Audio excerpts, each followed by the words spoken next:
hello les amis Sagittaires, ascendant Sagittaire, Mars en Sagittaire. Bienvenue pour cette guidance professionnelle vie quotidienne du mois de juillet 2024. Vie quotidienne pour toutes les personnes qui n'ont pas de travail mais qui ont d'autres activités au quotidien, comme les personnes à la retraite ou les personnes qui travaillent dans l'associatif sans pour autant gagner de l'argent par exemple. Voilà, si vous avez des activités au quotidien, ça peut vous parler de cela. Je vous rappelle que ce tirage peut parler à certains Sagittaires dès à présent et parler à d'autres un peu plus tard, en juillet ou en août. N'hésitez pas à revenir sur ce tirage si toutefois il ne vous parlait pas dès à présent. Ça reste un tirage général, comme toujours, comme d'habitude. Vous le savez, vous ne prenez que les messages qui vibrent avec ce que vous vivez actuellement et vous n'hésitez pas à adapter mon vocabulaire à votre situation.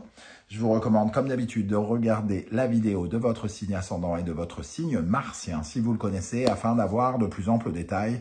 Et ça ressemblera davantage à un tirage un peu plus personnalisé. On y va avec les énergies principales qui vous accompagneront dans le domaine professionnel en juillet, vie quotidienne professionnelle en juillet. N'oubliez pas de liker, de partager et de vous abonner à la chaîne. Avec le tarot de Marseille, nous avons l'empereur à l'endroit. Et avec l'oracle de la musique, pour accompagner cet empereur, nous avons l'oreille absolue. Ok. Alors ici, l'empereur, il est parfaitement maître de la situation. Il fait ce qu'il a à faire correctement. Il entreprend, il convainc, il conquiert, il gère, quoi. Il maîtrise, il gère, il fait tout ce qu'il a besoin de faire dans la matérialité. Il construit. Ses actions sont réalisatrices, il prend ses responsabilités, il assume ses responsabilités, pardon. Il fait des investissements si il a besoin de faire des investissements, il signe des contrats s'il a besoin de signer des contrats, il étend son pouvoir, il domine les situations, les difficultés quand il y en a. Cet empereur, il a le sens des réalités, il est ferme quand il doit être ferme, il prend les décisions qui doivent être prises et il est performant, persévérant, courageux. Il se met en sécurité et il fait tout pour garder ses acquis bien protégés. Donc ici, on vous voit travailler de main de maître. L'empereur, c'est aussi l'auto-entrepreneur, c'est celui qui se charge des responsabilités qui sont les siennes, clairement. En dos de deck, on voit que ici, vous vous chargez peut-être de nouvelles aventures, donc vous travaillez peut-être activement à mettre en place des choses qui vous libèrent de situations difficiles ou de personnes ou qui vous permettent d'avoir une certaine forme d'audace. Donc ici, vous êtes audacieux, performant, convaincant, et vous installez dans le concret des choses, très clairement. Avec l'oreille absolue de l'oracle de la musique, on parle d'une forme de justesse, puisque l'oreille absolue, avoir l'oreille absolue en musique, c'est avoir la capacité de reconnaître à l'écoute d'un son n'importe quelle note de musique. Donc c'est une mémoire ultra développée, entre guillemets, qui nous permet d'avoir une perception fine des choses et des réalités. Ici, ça nous parle d'une clarté d'esprit, ça nous parle d'une ouverture, d'une perception particulièrement exacte des choses, bien ressentir les choses, voir ce qui est vrai, ce qui est faux. Donc, il y a une gestion intéressante dans le domaine du travail, parce que vous saisissez tout ce qui est capable de... toutes les opportunités qui peuvent se présenter ici, et vous êtes à l'écoute finalement des besoins des autres, mais aussi de vos besoins à vous. Donc ici, on pourrait y voir quelqu'un d'hyper réceptif aussi, à la fois pour vous protéger et pour étendre votre pouvoir. Il y a quelque chose de grandiose dans cette carte. Déjà, le soleil, comme si vous arriviez à cerner toutes les problématiques avant qu'elles n'arrivent, comme si vous trouviez des solutions à toutes les problématiques. Ici, il y a une grande ouverture, clairement. On retrouve une énergie de nouveauté. Alors, vous voyez, on a un peu cette énergie semblable avec le mat et le prélude. Cet homme avec sa guitare et ici son baluchon qui qui est un peu son essentiel ici. C'est un peu comme si vous partiez, vous n'avez pas de sac, pas de fringues de rechange, vous avez juste votre guitare, hein, parce que c'est ce qui vous semble important. Et la guitare représente la liberté. Donc, d'un seul coup, votre liberté, c'est d'aller vers quelque chose de neuf. Le prélude, c'est les premières notes, les préparatifs de quelque chose de neuf. Donc, on vous voit construire de la nouveauté ici, les amis Sagittaires. Ok, vos nouveaux projets. On va regarder avec l'oracle du soleil levant les messages supplémentaires. Je vous rappelle que vous pouvez retrouver les références des tarots et oracles que j'utilise dans la barre d'infos juste en dessous, hein, notamment l'oracle de la musique et l'oracle du soleil levant que j'ai créé, qui sont disponibles à la vente. N'hésitez pas à les acquérir pour me soutenir, pour soutenir mon travail d'artiste et de créateur, parce que, et bien évidemment, je ne gagne pas ma vie grâce à YouTube, sinon je mange des cailloux et toute ma famille aussi, hein, donc voilà. On y va. Vous pouvez retrouver bien entendu tous les liens des guidances que j'ai réalisées pour votre signe, notamment, vous me l'avez demandé, je vous ai fait une guidance pour le deuxième semestre 2024, pour les énergies des 6 prochains mois. La bonne surprise qui vous attend, la guidance générale, les guidances sentimentales, les messages de vos guides, tout ça, toutes ces vidéos sont à votre disposition sous les liens ci-dessous. Qu'est-ce qui va se passer d'important dans la vie des Sagittaires, ascendant Sagittaire, Mars en Sagittaire, dans le domaine professionnel, vie quotidienne en juillet 2024? Vous prenez vos responsabilités dans tous les domaines de votre vie, hein, un petit peu, hein, protection de vos enfants, en même temps que vous gérez les finances, etc., etc. L'homme, c'est l'homme d'action encore. On retrouve une énergie d'action ici, de savoir mettre en place des choses concrètement, hein.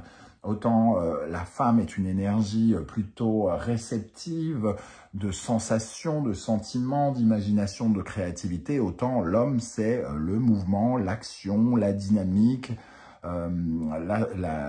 l'énergie avec laquelle vous vous investissez concrètement dans les choses.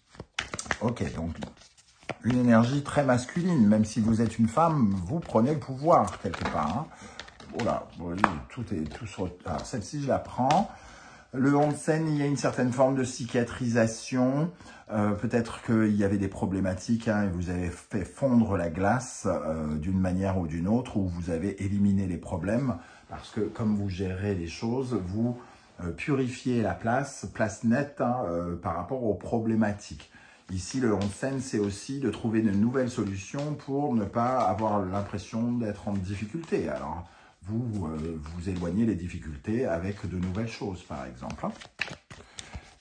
Une troisième énergie pour les Sagittaires, ascendant Sagittaire, Mars en Sagittaire. Nous avons la poupée Kokeshi.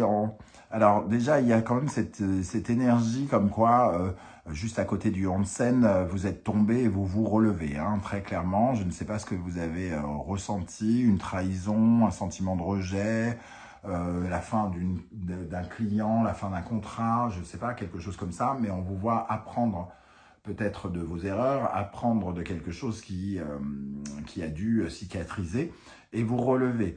La poupée Kokeshi, c'est de nouvelles expériences, c'est de nouvelles aventures aussi, hein, c'est s'aventurer sur quelque chose qui reste encore un peu nouveau, un peu comme justement le mat, hein, c'est l'inconnu, donc il ne sait pas encore totalement s'il aura les capacités du battleur, s'il aura tous les talents, tous les outils en main pour pouvoir mettre en place ce qu'il veut. Mais ici, on apprend. Donc peut-être que vous lisez, vous documentez, vous faites des recherches en lien avec les actions que vous voulez placer et construire ici. Ok. On retrouve l'empereur de l'oracle du soleil levant en dos de deck d'ailleurs. Donc vraiment action, action, action, hein. C'est très énergie du Sagittaire, hein, signe de feu, hein. Ok, avec le Wandering Star Tarot, nous allons regarder quelles sont les énergies qui vous aident, sur lesquelles vous pourriez vous appuyer. Qu'est-ce qui vous favorise ici pendant le mois de juillet dans le domaine professionnel, les amis Sagittaires? Alors, nous avons le cavalier de denier. Ici, on est très entreprenant, très dans l'investissement, on s'investit, on avance en posant des actions, hein, on travaille pour sa prospérité, on travaille pour s'enrichir. Clairement, on prend ses responsabilités et on actionne ses pions petit à petit pour construire quelque chose de longue durée. C'est pas un projet entre guillemets court et on essaye de construire une stature, une carrière ou quelque chose comme ça. Avec l'empereur, le cavalier de denier, certains pourraient avoir des contrats un peu plus durables, des CDI par exemple. On peut sécuriser sa vie professionnelle peut-être. C'est une période où on peut recevoir ce genre de choses. On peut investir particulièrement de l'argent dans l'espoir d'en regagner aussi quelque part avec le cavalier de denier. On s'investit en tout cas, soit déjà.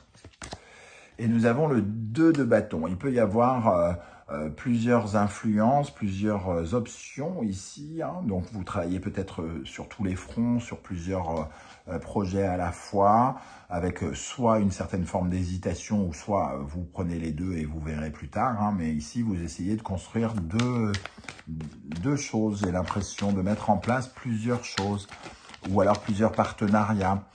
Vous vous investissez aussi malgré l'influence de quelqu'un peut-être qui n'a pas la même dynamique que vous, pour certains.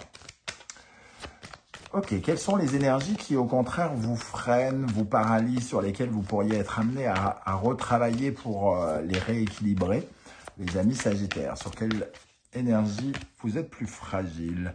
Les amoureux. Donc ici, on voit que vous avez peut-être plusieurs projets, plusieurs options. Et ici, avec les amoureux, on nous dit que peut-être vous doutez un petit peu. Vous êtes dans une certaine forme d'incertitude quant au choix que vous avez à faire. Bon, avec l'empereur, vous ne devriez pas trop douter parce que cette confiance en vous qui est apportée avec l'empereur nous dit quand même que vous êtes convaincant et vous savez ce que vous faites. Donc peut-être que ces doutes viennent d'un sentiment que vous vous sentez un peu obligé peut-être de faire ces choix. On vous oblige, les circonstances vous obligent à les faire et c'est peut-être moins agréable pour vous. Quelle est la deuxième énergie qui... Voilà, elle a sauté, elle est par terre et nous avons la reine d'épée.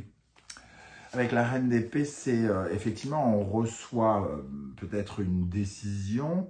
On nous impose un choix par voie juridique, administrative ou par une décision qui a été prise, tranchante peut-être, un peu difficile.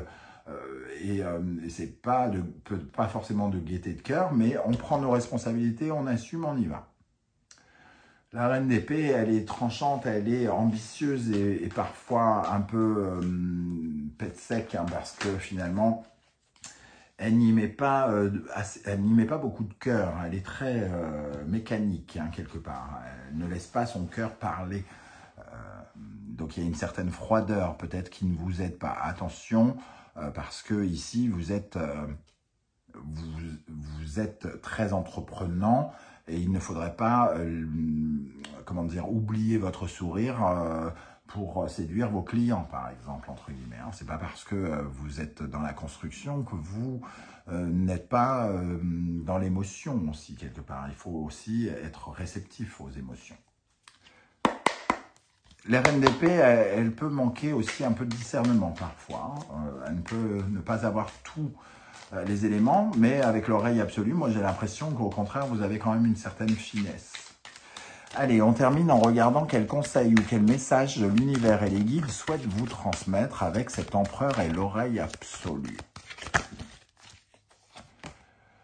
Balance, Vénus, Scorpion et Pluton. Bon, ici, on nous parle de personnes malsaines, peut-être à vos côtés ou qui l'ont été, avec qui vous êtes en train peut-être de trancher, même si ça peut être difficile. Vous assumez certaines choses, vous assumez de prendre de nouveaux risques, peut-être pour aller vers de nouvelles alliances, de nouveaux partenariats.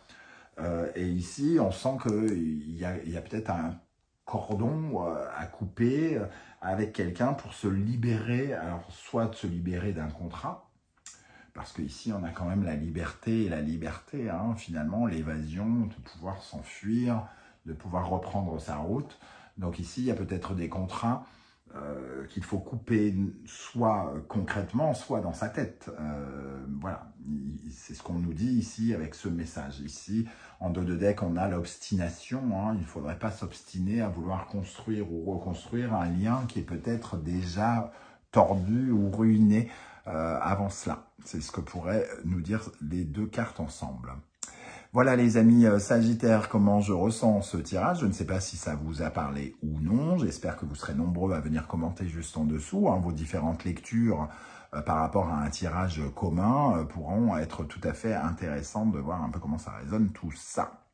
Je vous invite, comme je vous l'ai dit, à aller découvrir la guidance du second semestre que j'ai posté très récemment.